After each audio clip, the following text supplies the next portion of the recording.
ପ୍ରଭୁ ଜଗନ୍ନାଥଙ୍କ ପାଇଁ ମୁଁ ଗୋଟେ ଆଜି କବିତାଟିଏ ଗାଉଛି। ମୋ ହୃଦୟରୁ ମୁଁ ଲେଖିଛି। ମୋ କବିତା ବହୁତ ଲେଖି ମୁଁ କେବେ କାହାର ପ୍ରକାଶ କରେନି। ଆଜି ମୁଁ ଗାଉଛି ଆପଣଙ୍କ ପଢ଼ିବି। ଯେତେ ଦୁଃଖ ଦିଅ ସହି ମୁଁ ଯାଉଛି ତୁମରି ମୁହଁକୁ ଚାହିଁ।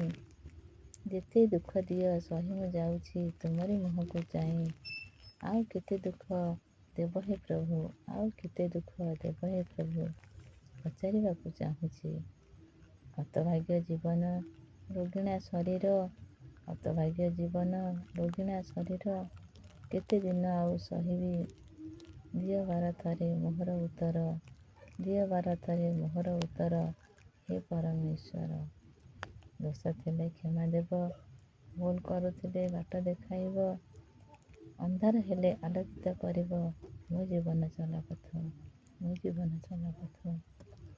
ଭାଗ୍ୟକୁ ଆଦରି ପଡ଼ିଛି ମୁଁ ଆଜି, ଭାଗ୍ୟକୁ ଆଦରି ପଡ଼ିଛି ମୁଁ ଆଜି, ଏଇ ଭଙ୍ଗା କୋଟିରେ ଝଡ଼ ବତାସର ଉନ୍ମାଦ ରୂପକୁ ଜଳ ଜଳ କରି ଦେଖେ ମୋ ଆଖିରେ, ଜଳ ଜଳ କରି ଦେଖେ ମୋ ଆଖିରେ।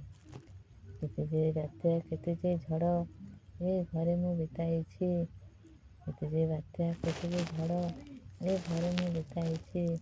ତୁମେ ରକ୍ଷା କର ବୋଲି ଡାକି ଡାକି, ତୁମେ ରକ୍ଷା କର ବୋଲି ଡାକି ଡାକି, କେତେ ଦିନ ବିତି ଯାଇଛି, କେତେ ଦିନ ବିତି ଯାଇଛି। ନମସ୍କାର ସାଙ୍ଗମାନେ, ମୋର ଏ କବିତା ପାଇଁ ଆପଣଙ୍କୁ ଯଦି କବିତା ଶୁଣି ଆପଣଙ୍କୁ ଯଦି ଭଲ ଲାଗୁଥାଏ ତାକୁ କମେଣ୍ଟ ନିଶ୍ଚୟ ଜଣାଇବେ। ରହୁଛି, ନମସ୍କାର।